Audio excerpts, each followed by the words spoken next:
Welcome to A Friend of Mine, a series of conversations with some incredible and inspiring women in business from regional and rural Australia. I'm Kimberly Finesse, your host and the founder and editor of Oak Magazine, and I cannot wait to introduce you to some amazing female entrepreneurs who will share with you their experience and knowledge of what it takes to start, grow and scale a successful business. So let me introduce you to a friend of mine. When you arrive at Kestrel Nest EcoHut, an off-grid, offline and eco-luxury farm stay, perched above a rocky mountain stream and surrounded by 360-degree views of rolling farmland, you can feel yourself exhale.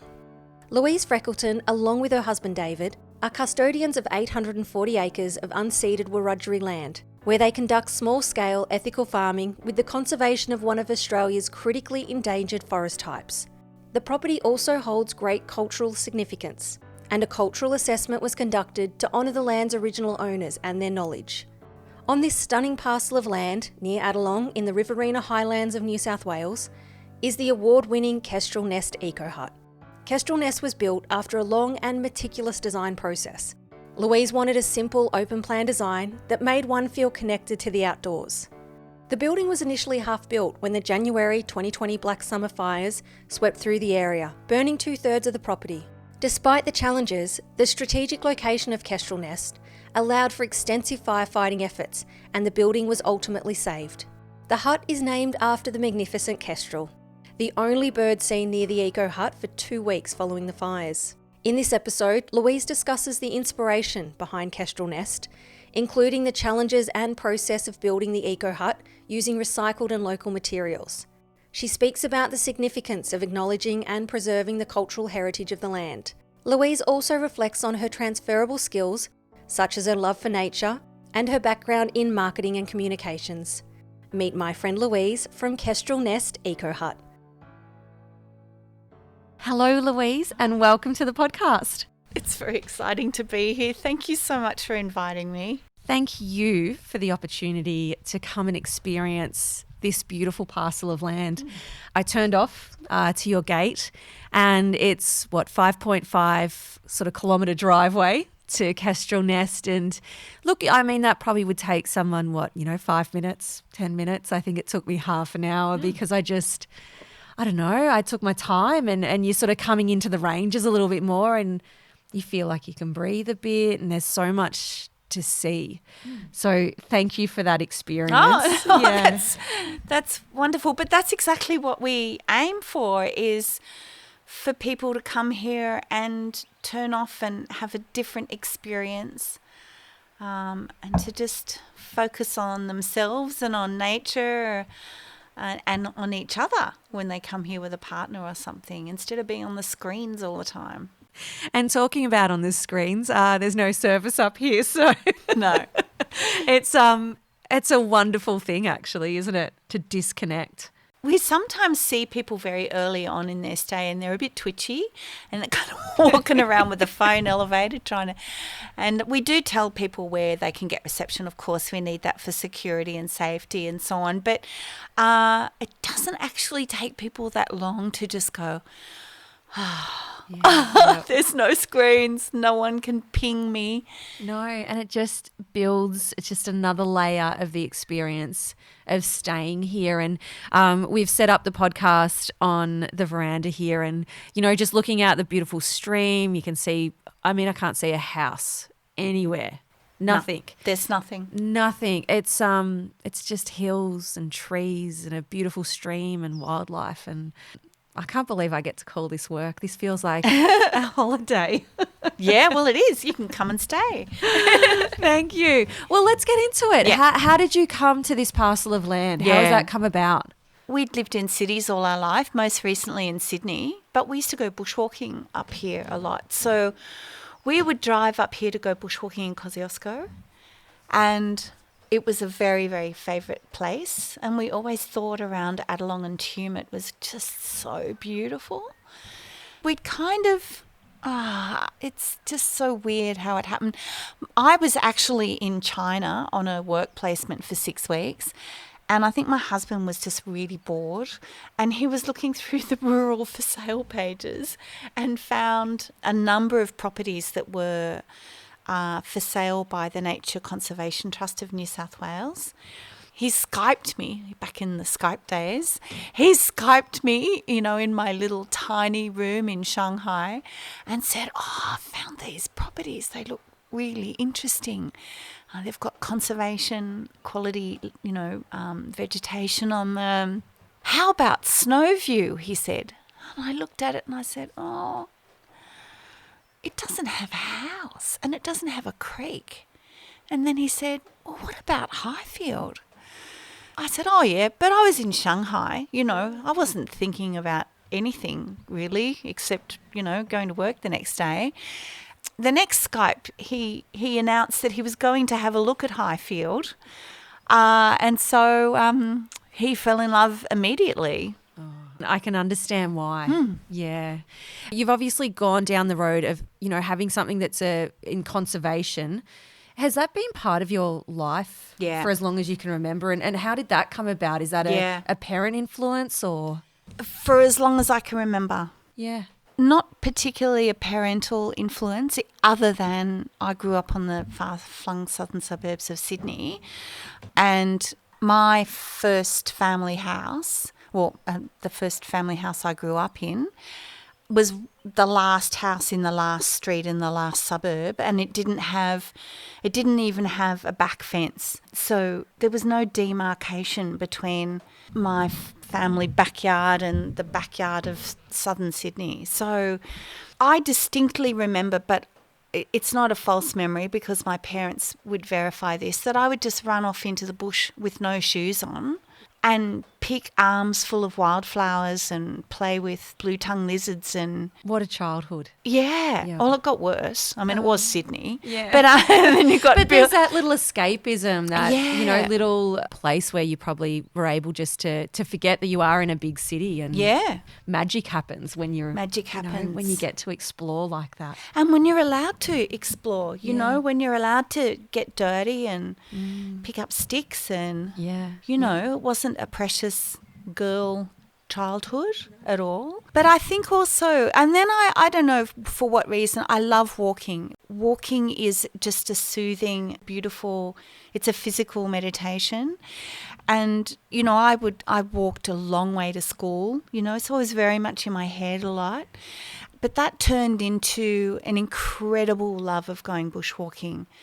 And that's, again, why we came to this area, I guess. I'd imagine there'd be so many tracks. I've only just recently discovered hiking through a girlfriend earlier this year. So we did one down on the Mornington Peninsula, and it was really amazing. It was I think a 30K or a 40K. Yeah, great. But I really enjoyed it. I think I felt like I was dying there a couple of days, a couple of the kilometres. But I don't know. There was, again, just something about it. And when you're doing it with a group of other friends and women, there's some camaraderie there, and you're talking through things. It's like therapy as well. And even if you're not talking through things, I find that kind of physical meditation of walking actually helps you work out a bunch of things. So you might have had an important decision to make, or even a minor decision, or something to contemplate, and you're not even actively contemplating it, but by the time you finish the walk you go,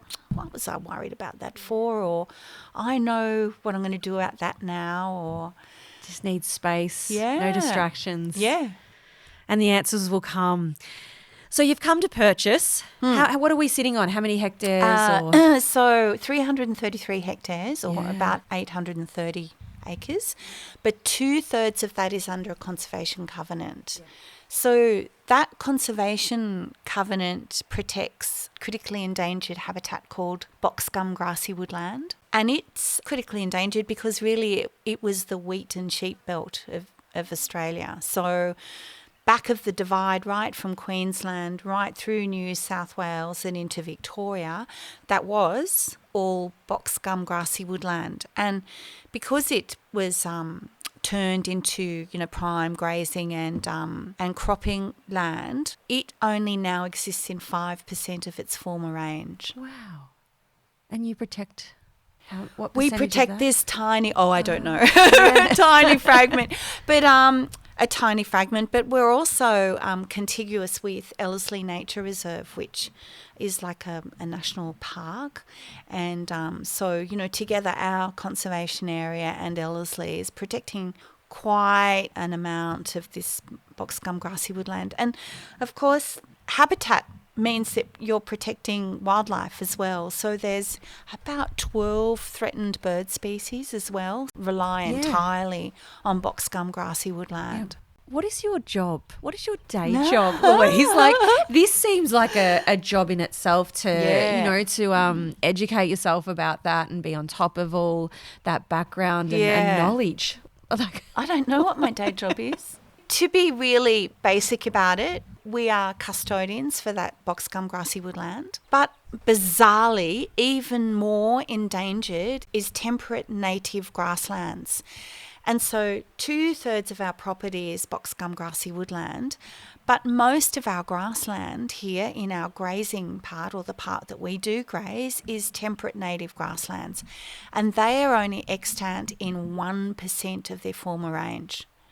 Because even in grazing, even if it hasn't been cropped, even in grazing country, a lot of native grasses have been destroyed to grow improved, and I'm doing air quotes, pasture. It's more threatened than box gum grassy woodland. So when we realised that, we had this whole stressful moment that we couldn't just protect the box gum grassy woodland. We had to ensure that the way we grazed, the way that we lived on the non-conservation part, we had to go about enhancing and protecting native grasslands as well. where does the business side of it come in? Yeah, that's a very good question. So we are very small scale sheep farmers. We have some cattle as well, but we mostly raise Dorper sheep. And because we're so small, we have to go direct to customer. So we have to set the price. That's what we do. We used to do farmers markets, but now we only sell direct delivery and we only service a small area. So all our lamb, all our beef, all our eggs, we sell between Wagga and Tumbarumba. Yep. And we also sell through a fantastic cooperative in Tumut called Local at Learmonts. Because we set the price, because we keep our footprint really small, and that's an ecological thing as well, we make the most we can from our lamb business and beef and eggs. Yeah. What's it like at the moment with what's happening? Yeah, well, I think what happens is the news distresses me because I can't imagine that people can't sell their sheep and either putting them down on the farm or finding that they're not even worthwhile to take to the sale yards. That's extraordinarily depressing, and I can't imagine the stress involved in that. So that's from an industry perspective, but personally, we're not affected other than emotionally because we still have our market. We can still take our sheep to the very local abattoir in Gundagai, and we've still got customers who want to buy our lamb. And because we're not a huge producer, we don't feel like we're stuck with thousands of sheep. So there's a real advantage in that, keeping your production as close to you as you can and keeping your customers as close to you as you can. And we don't have the problem of sheep being only worth $2 a head. But also, I mean, just looking around, you'll see how green we are still. Yes. And even though we have been a little bit low on rain probably for September, there's so much soil moisture. We've still got dams running out. We're in a really good spot at the moment, and no doubt it will dry out further. But we've been here for 10.5 years now, and we've spent a lot of time dividing paddocks up. So when we came here, there were only 4 paddocks. We've divided them to 14, and we've probably got 2 more paddocks we really want to put in. But that means we can control the grazing it means we can, maintain full ground cover. It also means that from a native grassland point of view, that we can graze to enhance that native grassland rather than push anything too hard. So let's talk about Kestrel Nest, because that's where we are. This is the beautiful space that you've created here. How did that come about? Is this your baby? Have you built this? Yeah. Just behind us, near where the old dunny is, there was an existing hut ruin there. But it was a complete ruin. There was really very little that we could salvage from that. But coming out here and seeing where that hut ruin was just made us understand what a gorgeous setting this is. So we've got hills to the back, and we've got the Yavin Creek in front of us, and beautiful rolling hills and grass and trees. As soon as we got here and saw that the hut ruin, we really wanted to build something here, very simple and in sympathy with the former building that guests could stay in. We're sort of really reusing an existing site. It's like a brownfield site. We haven't broken new ground really here. So that was intentional as well. Plus, a lot of the timber that's used inside the hut, the floorboards, the timber for the kitchen, the huge rafters, the bunks, they're all made out of timber grown and milled on the property, so mostly stringy bark, but red box and red gum. The kitchen also features beautiful mini orb and pressed metal that was in the old hut, so that was really all that was savable. We've sort of echoed the colours, so we've kept it tin and timber and grey and red for the rust that was on the roof. And it's incredibly well insulated, and also you can feel the breeze. This spot collects a breeze no matter kind of how hot it is. You just get this little cool breeze. It's beautiful. How long did it take you to build this from sort of concept to being able to stay the night? Yeah, I don't know. I don't know. It took a long time to design.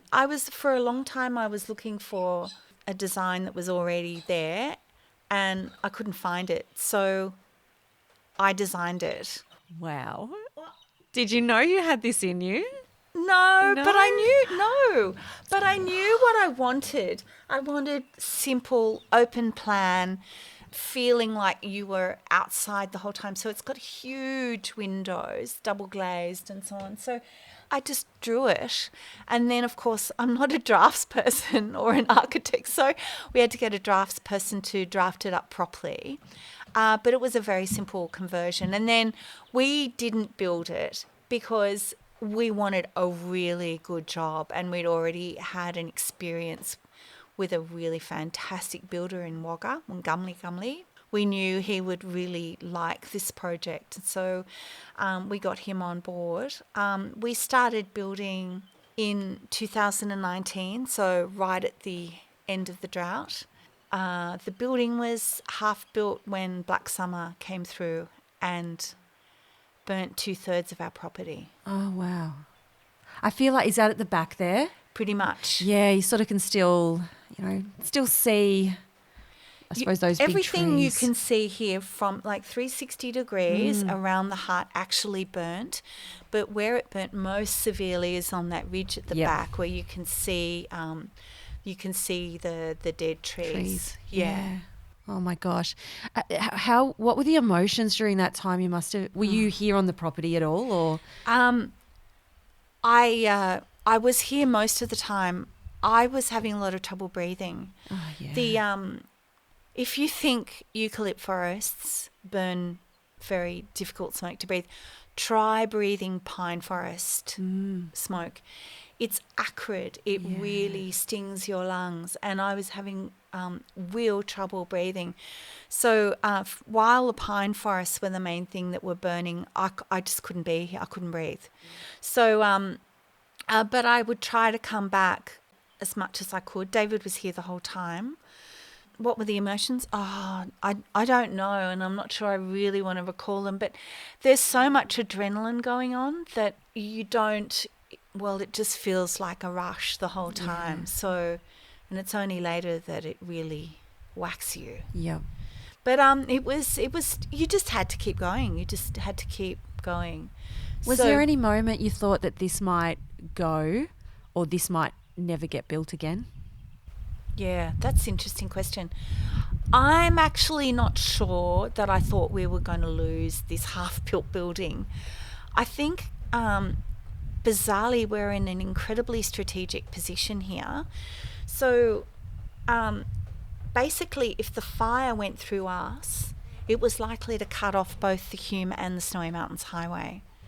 So wow. I think there was a fair bit of, I don't know what the strategy was behind it, but it seemed to me that there was a lot of firefighting going on here. A lot. There were times when there were like 10 trucks, helicopters, water bombers, and so on. I mean, the fire started near us, but it actually worked its way away from us for 2.5 weeks. It's such a long time, isn't it? It's a long time like to be you almost, on. and I just keep thinking, it wasn't actually that long ago, but it does feel that long ago. Yeah. Like you just think, wow, that actually still did happen. Because you do see, I mean, I can see it at the back ridge that, you know, obviously something's gone through, but, you know, to sit at the front here, you would never know. Yeah, I can tell because I can tell. Well, you're But you're right. I think because the view in front actually burnt really quite coolly. Yeah. It burnt seriously hot up the back. Yeah. Yeah. But yeah, so it started near us, worked its way away from us for 2.5 weeks, and then it came back on the 10th of January. I think because of the lead up, you know, because there was a lot of firefighting activity going on in Ellerslie from here, I had the feeling that people knew we were here. Also, we not only had support from rural fire service brigades from everywhere, but because we're right on the border of Ellerslie Nature Reserve, we also had National Parks crews. And so there was a lot of attention here, and we're just supremely grateful for it. Yeah. Buildings, places, they have stories, you know, and obviously that's part of Kestrel Nest's story. It's a part, but also the country that we're on. And I had heard in a podcast you talking about how important it was for you to look back at the original owners of land and how that's a really important part of what you've done here. Yeah, I think if we're to summarise what our aims for this place are, they sound like very grandiose aims, but we are so conscious that we're living in climate change, that we're experiencing an extinction crisis, and we're really aware that we have big unresolved business in this country, and that's acknowledging First Nations people in this country and their understanding of the land. So they sound like ridiculously big aims, but I think you've got to have a big philosophy and then pin your actions back to that. So we were really excited to have a cultural assessment done of the property by Uncle James Ingram initially, and then Pete Ingram, his nephew, came out and did a whole day with us, looking right through the property and identifying culture and modified trees, modified rocks. Peter documented an incredible range of extant culture here. So 2 canoe trees, a ring tree, loads of modified trees, and probably evidence at that time the last firing of the main valley, the last traditional burning of the main valley. So subsequent to that, though, David did a course about cultural burning, and so we've started to implement some cool burns on the farm as well when we can. Yeah. Wow. There is just so much thought that goes behind Kestrel Nest. It also is Kestrel Nest EcoHut. Why eco? What role does that word play? Yeah, I guess it comes back to some of those 3 aims for the property. We understand that we're in climate change, and we understand that we're experiencing an extinction crisis, and we've got land. we have the ability, even on this tiny, small scale, to act on those things. So part of the eco is the land we're on, 2/3 of it protecting critically endangered box scum grassy woodland, and the efforts we're going into looking after temperate native grasslands. It starts with the land. And the hut, again, hasn't broken new ground. It's on a brownfield site. We've used timber from the property where we can. We've used recycled building materials. It's supremely insulated. It's also orientated the right way so that you get those breezes, that you get the maximum benefit of the solar panels on the roof. So it's totally off-grid. It's supported by battery storage. We've also tried to minimise new purchases because every new consumption is new energy being used. So the furniture is all antiques that I've collected over years and years. Only new furniture is bedding. That's got to be new. It's got to be new. And the lounge. That probably didn't need to be new, but it is. That's the only new furniture.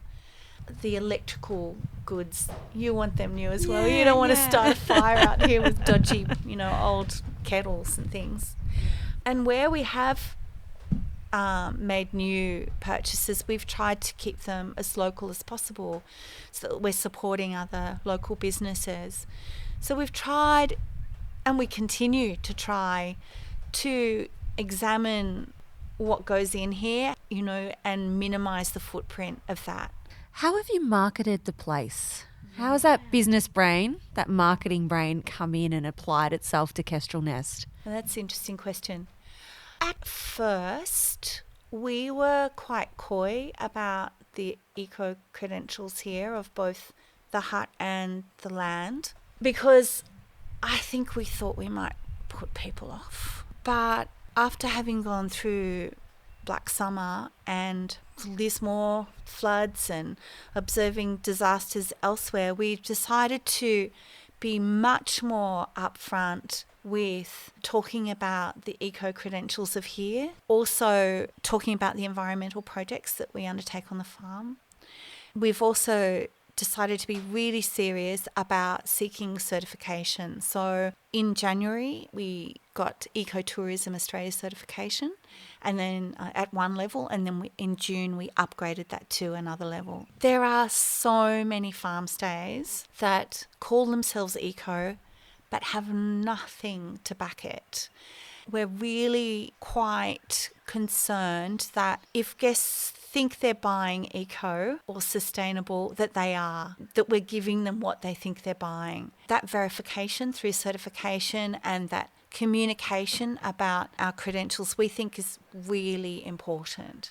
Yeah. What are your bookings like? I know that, so I don't know if that's a really rude question. No, sorry, Louise. I could have asked that such a nicer way, but and I'm only asking that probably from what I'm reading in the news maybe and talking to other like Airbnb people or short stay accommodation. Yeah. Like what's it like at the moment? Okay, it is a little bit tougher at the moment. We opened after the first COVID shutdown, the nationwide one that went from March to June or something. I'm from Vic. We had so many. It just felt like I was in lockdown the whole time. Exactly. So I Well, there was a one big window where we got to get out again. It was March and June, and we opened in June. And I think, despite the fact that at different times, Victoria was completely closed, but despite the fact that Canberra and Sydney had times when no one could travel, rural New South Wales was kind of okay. And I think we were in a great place, really.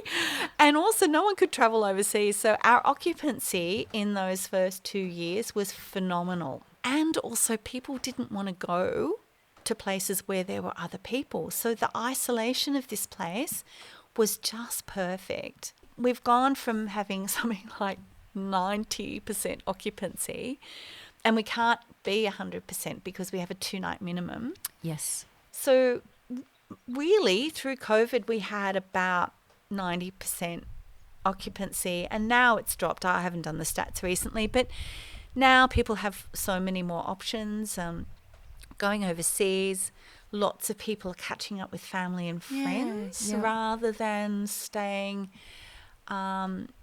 at accommodation. But that's okay. We're still doing better than our business forecasts, than our business plan. So we're fine. We're happy. Yeah. I feel like I've been spoilt the last week. Obviously, I've stayed somewhere else for a couple of nights and then I'm here. And it's just, for me, it's that off-grid, I think. Yeah. Like there's lots of deadlines at the moment coming to the end of the year, which is the busiest time. Lots of decisions to make about your business as well sometimes. And I don't know, I've just found these last few days out amongst no one, the isolation, the rural roads, myself, my head is so clear. I don't know, I don't even have anxiety or that pressure on my chest at the moment. Like I'd love to go overseas. I'd love to experience, something and have those lived experiences. But I think there's also a really big need for us to step away from a business and recollect ourselves because it feels really stressful at the moment. But I haven't thought about the economy or anything like that for the last few days. Yeah. Well, thank goodness. Yeah. Well, people come here and tell us that they have had the space to make big decisions or, resolve something that they'd been thinking about for a while or think about nothing. And I think it is a gift to be away from the technology and, not seeing another house or shed or car or person. anything, not even hearing the highway. You can't hear the highway. No, it's that.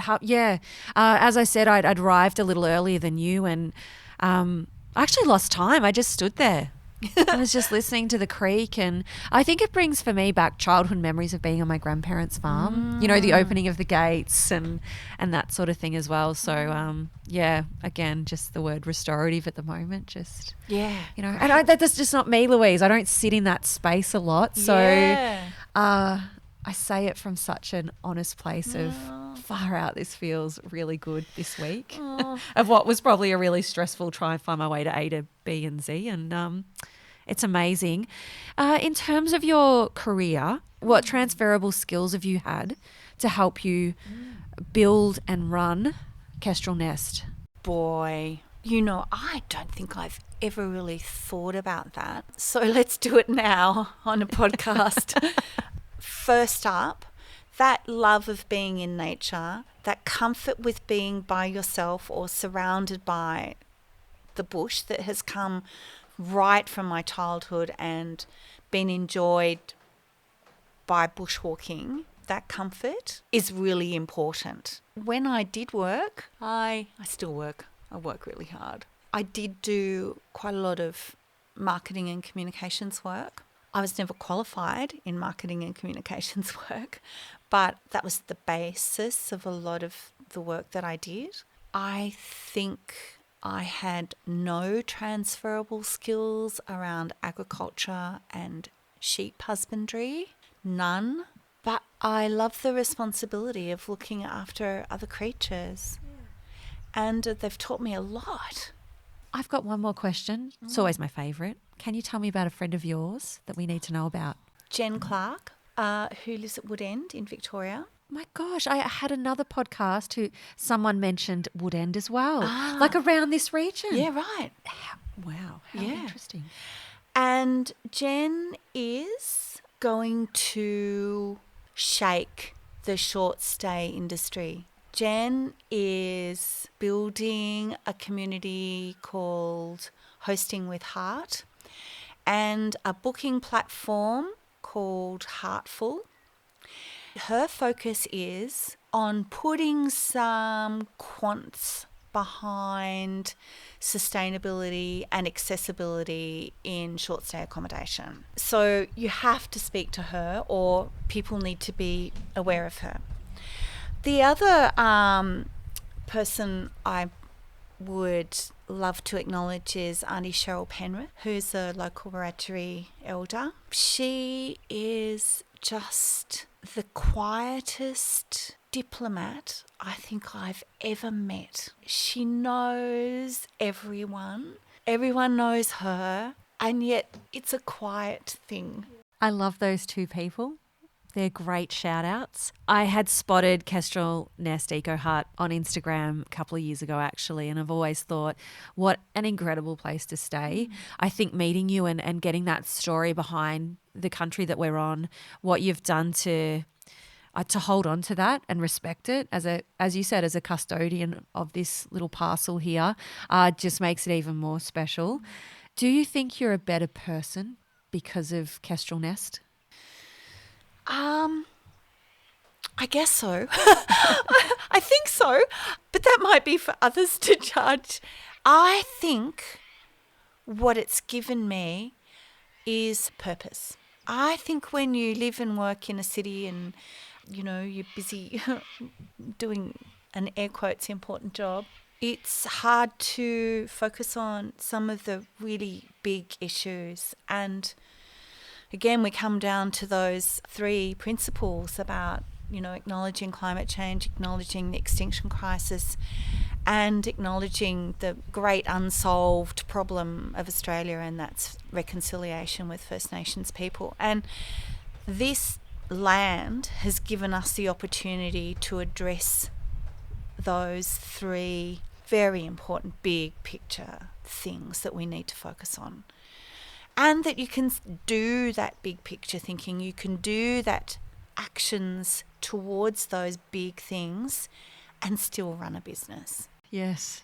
I love that, how it does. You can still run a business. Yeah. Yes. In fact, they're not mutually exclusive. In fact, having those big visions really helps keep you on track. It really gives you a framework to work with. Oak's made me a better person just in the last 6 years, and it's through the people that I meet. It's through people like yourself who talk about, why you've done something, why it's important. It gives you food for thought, that reflection time to think about, okay, where do my values sit? Yeah. And it just opens up your mind, and I'm so grateful for that. Yeah, There's so many cool people. There really is, and just thank you for this beautiful space that you've built here, and I hope people just take some time out to book a stay, bring a book, sit here. Bring a book. This breeze is just delightful. Yeah. I mean, the morning it has the promise of a warm day, but the cool breeze that comes through that you could probably hear in the microphones, and that's so that you feel like you're sitting here with us and having a good chat and just looking at rolling hills, listening to a stream. It's beautiful. Thank you, Louise. Oh, thank you so much. Yeah, you're going to have to come and stay. I am. I think I'm coming back. I need to bring that other half with me. Yeah. I dropped him off after last week. Can only do a week. I need to bring him back. I feel like I've just lived my best life this week and probably needed to share that with someone. So thank you. Oh, thank you so much. Now, before you take off with all that inspiration and knowledge, we'd love for you to leave a review on our podcast so that we can continue to amplify women's voices in the media. And if you have any questions, we'd like to celebrate a win, you can always connect with us on Facebook and Instagram at Oak Magazine AU. I'm so glad we've met and that now you know a friend of mine.